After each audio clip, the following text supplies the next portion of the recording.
শুভ সকাল বন্ধুরা। কেমন আছেন সকলে? আশা করছি যে যেখানে আছেন খুবই ভালো আছেন, সুস্থ আছেন। আমরা তো বেশ ভালো আছি। সরমিকা লাইফস্টাইলে নতুন একটা ব্লগে সবাইকে স্বাগত জানাচ্ছি। আশা করছি তোমাদের ব্লগটা খুবই ভালো লাগবে। এখন সকাল 7:30 বাজে, সব কাজ সেরে চাটা বানিয়ে নিয়েছি, দুজনে মিলে খেতে বসে পড়েছি।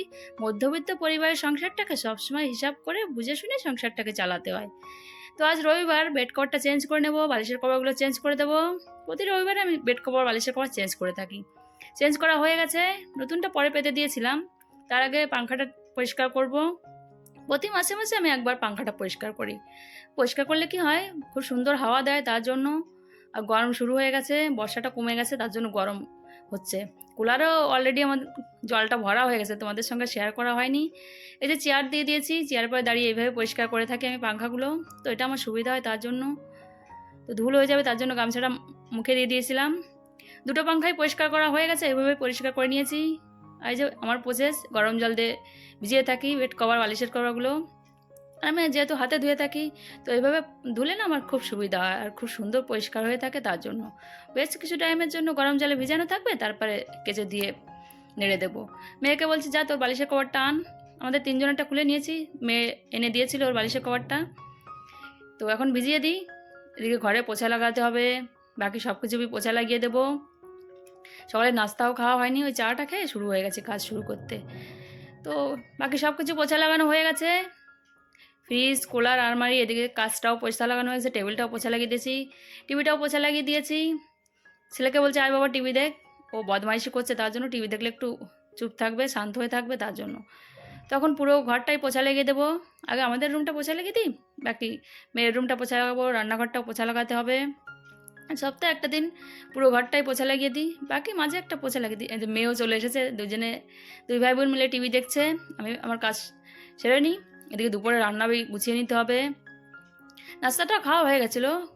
তো কাল মেয়ের জন্মদিন ছিল, তা তোমাদের সঙ্গে সে ভিডিওটা শ্যুট করা হয়নি, কেননা রোজ রোজ ভিডিও শ্যুট করা সম্ভব হয় না। হাজব্যান্ডও মানা করে, দুদিন একদিন বাদে একদিন ভিডিওটা শ্যুট করা হচ্ছে, কেননা বড় প্রবলেম হয়ে যায়। এই যে দুই দিকে কাজ করছি, ভিডিওর এডিটিং করা, দুই দিকে ম্যানেজ করা একটু মুশকিল হয়ে যায়, তার জন্য দুদিন বাদে একদিন ভিডিওটা শ্যুট করছি। তো একটু কেচে দিয়েছিলাম, কেননা একটু ময়লা হয়ে গেছে, পুরো ঘরটাই পোছা লেগেছে কিনা তার জন্য। বাকি বাইরের দিকটাও ধুতে চলে এসেছি। মেয়ের জন্মদিন ছিল, কেক ছিল, মিষ্টি ছিল, বিস্কুট ভাজা ছিল, এটাই সকালের ব্রেকফাস্ট খাওয়া হয়ে গেছে। সবাই মিলে ওটাই খাওয়া হয়েছিল।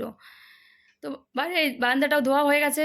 তারপরে এই বেসিনটাও পরিষ্কার করে দেবো আজ। দেখো বেসিনটা কত ময়লা হয়ে গেছে, তো একটু হারপিক দিয়ে দিয়েছি। আগে অন্য একটা লিকুইড দিয়ে পরিষ্কার করতাম, সেটা এক্সপায়ার হয়ে গেছে, আমাদের ঘর মালিকের ভাই বিক্রি করে।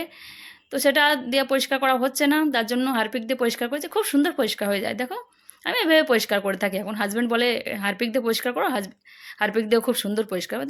দেখেছি খুব সুন্দরই পরিষ্কার হয়েছিল। মাঝে মাঝে এভাবে পরিষ্কার করে নিই। আর এখানে তোমাদের নেক্সট ভিডিওতে দেখিয়ে দেবো, অলরেডি সিঁড়ি দেওয়ার জন্য কাঠ পেটানো হয়ে গেছে, আমার ফুল গাছগুলো সব উপরে দিয়ে দিয়েছে, এখানে নেই, তোমরা নেক্সট ভিডিওতে দেখতে পারবে। তো বেড কভার তো ধোয়া হয়ে গেছিলো, এখন গুছিয়ে রেখে দিচ্ছি, শুকিয়ে গেছে, রৌদ্র পড়ছে তার জন্য, গরমও পড়ছে। এখন এই ফ্রিজের কভারটাও চেঞ্জ করা হয়ে গেছে, তোমাদের সঙ্গে দেখানো হয়নি, কেননা ক্যামেরা সেট করা, ফের ক্যামেরা অন করা বড় প্রবলেম হয়ে যায়, তার জন্য যতটুকু সম্ভব তোমাদের দেখিয়ে দিই। তো এখন ফ্রিজের পরে পর্দাটা লাগিয়ে দিয়েছি, এই যে এখন ফুলগুলো রেখে দেবো। মেয়েও আজ একটু হেল্প করে দিয়েছিল, বাড়িতে থাকছে, স্কুল ছুটি আছে তার জন্য। এখন বড় হয়ে গেছে, আমাকে একটু হেল্প করে দেয়, বিকাল হলেও ছোটো মোটো কাজ করে দেয় তার জন্য। তারপরে দুপুরে রান্না করবার জন্য ফ্রিজ থেকে কিছু সবজি বের করে নিচ্ছি, সবজিটা বের করে নেবো। তোমাদের আগের ভিডিওতে দেখেছিলাম বৃহস্পতিবার খুব কমই সবজি এনেছিল, জানো তো বন্ধুরা। তার জন্য একভাবেই মধ্যবিত্ত পরিবারে যেটা থাকে সেটাই ম্যানেজ করে রান্না করতে হয়, খেতে হয়। তো আমার খিদা লেগে গেছিলো, ওই সকালে হালকা খাবার খাওয়া হয়েছে, তার জন্য এই বিস্কুটগুলো মেয়ের বার্থডেতে পেয়েছিল, অনেকটাই পেয়েছিল, কিছু গিফট পেয়েছিল, তো তোমাদের সঙ্গে সেটা শেয়ার করা হয়নি। তো এখন এই বড়বড়িটা রান্না করব। বাংলাতে একটা বড়বড়ি, উড়িষ্যায় কী একটা বলে জানো, তো শায়দ আমার মনে নেই, উড়িষ্যায় কী একটা নাম আছে ওটার। তো বেড কভারটাও তো পাতা হয়ে গেছিলো, হাজব্যান্ড এসে যেহেতু রেস্ট নেবে তার জন্য, দোকান থেকে এসে ক্লান্ত হয়ে যায়। এদিকে আমি রান্না শুরু করে দিয়েছি, মাথায় শ্যাম্পু লেগে আমি স্নান করেছিলাম। তো আমি আজ ডিমটা রান্না করেছিলাম, চলো কীভাবে রান্না করি সেটা তোমাদের সঙ্গে শেয়ার করি। এই বড়বড়িটা মাছ মাংস না থাকলে এভাবে রান্না করলে টেস্টটা কিন্তু বেশ ভালো লাগে। ডিমটার ভিতরে হালকা লবণ আর হলুদ দিয়ে ভালো করে মেখে নিয়েছি, এই যে এখন পিস পিস করে ভেজে নেব, ভেজে নামিয়ে রেখে দেবো। এভাবে রান্না করলে বেশ ভালো লাগে, এটা আমার মার কাছ থেকে শিখেছিলাম এই রেসিপিটা। খেতে কিন্তু অসাধারণ হয়েছিল, কি বলবো বন্ধুরা। তারপর পরিমাণ মতো সরষের তেল দিয়ে দিয়েছি, গোটা জিরে ভেজে রেখে দেবো, শিলনোড়াতে বেটে নেবো ওটা। এই মশলাটা দিলে টেস্টটা খুব ভালো হয়। বাকি এক্সট্রা কোনো মশলা দেবো না, যেহেতু আমার অ্যাসিড হয়ে যায় প্রচণ্ড, আমি হালকা মশলাই খেয়ে থাকি। আলুটা ভাজা হয়ে গেছে, এবারে বরবটি দিয়ে দিয়েছি, কাঁচা ঝালও চিড়ে দিয়ে দিয়েছিলাম। এভাবে রান্না করলে টেস্টটা খুব ভালো হয়।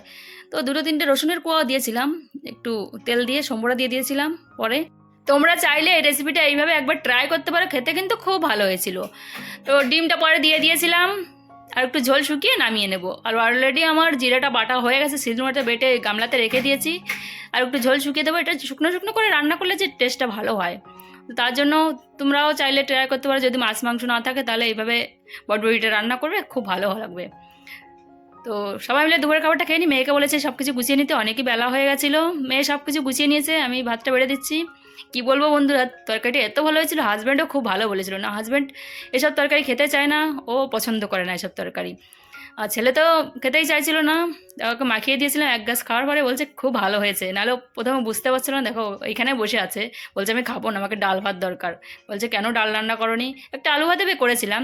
এই জন্য মধ্যবিত্ত পরিবারে যখন যেটা থাকে তখন সেটা ম্যানেজ করে রান্না করে খেতে হয়। তো এটাই ছিল, যেটা আছে সেটাই তো রান্না করবো না। তো 1 তারিখেই বানিয়েছিলাম, আর ঝিঙে ভাজা করেছিলাম, আর একটা আলু ভাতে করেছিলাম। এই যে ছেলেকে ভাতটা মাখিয়ে দিচ্ছি।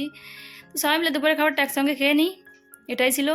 ও বিকাল হয়ে গেছে, বিকাল বলতে এখন সন্ধ্যা লেগে গেছে। ছেলেকে বই পড়াতে বসেছে, দেখো আমার ছেলের কাণ্ড দেখো, ব্যাগের থেকে সব বইগুলো বের করে নিয়েছে আর ব্যাগটা মাথার ভিতরে ঢুকিয়ে দিয়েছে। এই যে আমি বলছি আমাদের বন্ধুদের বলে দেবো, তার জন্য লজ্জা হয়ে গেছিলো। এই যে হাসছে। আর মেয়ে প্রাইভেটে যায়নি, কারণ মেয়ে প্রাইভেট ছেড়ে দিয়েছে। তো রাত্রেবেলা পড়াতে হচ্ছে, তোমাদের তো আগের ভিডিও তো বলেছি যে আমার ছেলে লজ্জা পেয়ে গেছিলো। তো এখন কিছু হোমওয়ার্ক করিয়ে দেবো আর পড়িয়ে দেবো। আর রিল ভিডিও শ্যুট করা হয়নি আজ, হাজব্যান্ড মানা করেছে, বলছে।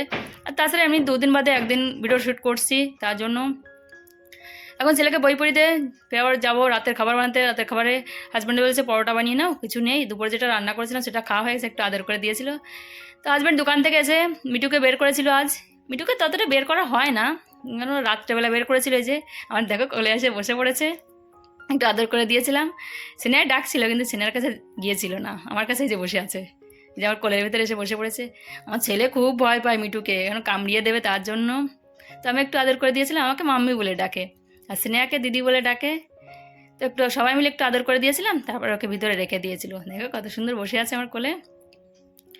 তো যাও এখন গিয়ে রাতের খাবারটা বানিয়ে নেবো। ছেলেকে তো অলরেডি আমার বই পড়ানো হয়ে গেছে, এই যে সিনেহা ডাকছে, ওর কাছে যাচ্ছে না, ফিরে আমার কাছে চলে এসেছিলো। আমাদের মিঠুর বয়স জানো তো 13 বছর হয়ে গেছে, আমার মেয়ের 1 বছরের ছোটো এই মিঠু। তো যাই এখন রাতের খাবারটা বানিয়ে নিই। দেখো কত কিউট লাগছে, ও উড়ে যাবে তার জন্য ওকে বের করা হয় না বেশিরভাগই। তো চলে এসেছি রাতের খাবার বানাতে। হাজব্যান্ড বলছে পরোটা বানিয়ে নাও, দুপুরে যেটা রান্না করা হয়েছে সেটা ফুরিয়ে গেছে, তার জন্য এভাবে ম্যানেজ করে রান্নাটা করছি। তো কিছু ছিল না, তার জন্য পরোটা হলে সবাই মিলে খেয়ে নিতে পারবে। তো এটাই ছিল রাতের খাবার, পরোটা, প্লেন পরোটা বানিয়েছিলাম। আর মার্কেটেও ততটা পাওয়া যাচ্ছে না, যেহেতু শ্রাবণ মাস চলছে, তার জন্য ভালো কিছু মিলছে না, আর মাছ মাংস তো পাওয়াই যাচ্ছে না। আজ তাহলে ভিডিওটা এখানেই শেষ করছি। ফার্স্ট থেকে লাস্ট পর্যন্ত ভিডিওটা দেখার জন্য বন্ধুরা অসংখ্য ধন্যবাদ।